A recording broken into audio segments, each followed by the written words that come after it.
არასამთავრობო ორგანიზაციები, დიპლომატები და ექსპერტები ერთობლივად მსჯელობენ ნარკოკანონმდებლობაზე სისხლის სამართლის პროდუქტის შესატან ცვლილებებს, რომელიც ნარკომომხმარებლებისთვის სასჯელის შემსრულებლობას გულისხმობს, სასტუმრო ძველ თბილისში განიხილავენ. ნახევრის მთავარი თემა ნარკოპოლიტიკა და ნარკოტიკების მომხმარებელთა უფლებების დაცვასთან დაკავშირებული პრობლემებია. კონფერენციას, რომელიც საზოგადოებრივი გაერთიანება ბემონის ორგანიზებით გაიმართა, ნიდერლანდების სამეფო ელჩიც დაესწრო.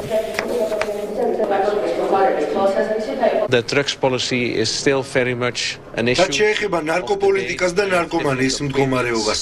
უნდა აღინიშნოს, რომ ნიდერლანდებში საკმაოდ ლიბერალური მიდგომა არსებობდა და ჩვენ ვცდილობდით, რომ ფოკუსირება მოგვეხდინა არა მარტო ნარკომანიის კრიმინალურ მხარეზე, არამედ ასევე სამედიცინო და ჰუმანიტარულ ასპექტებზეც. ჩვენთვის მნიშვნელოვანი იყო, რომ შეგვენარჩუნებინა სწორი ბალანსი ამ კრიმინალურ და მეორეს მხრივ სამედიცინო და ჰუმანიტარულ ასპექტებს შორის. ასევე მიღებულია ნარკოსტრატეგია, რომელიც ევროკავშირის ქვეყნებში და ასევე ნიდერლანდებში მიიღეს ეხლახან.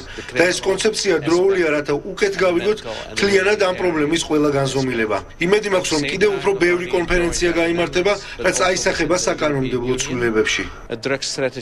კონფერენციაზე განხილული იქნება რა ვითარება საქართველოში ნარკოტიკების მოხმარებასთან დაკავშირებით, როგორია ნარკოპოლიტიკა საქართველოში და როგორი უნდა იყოს.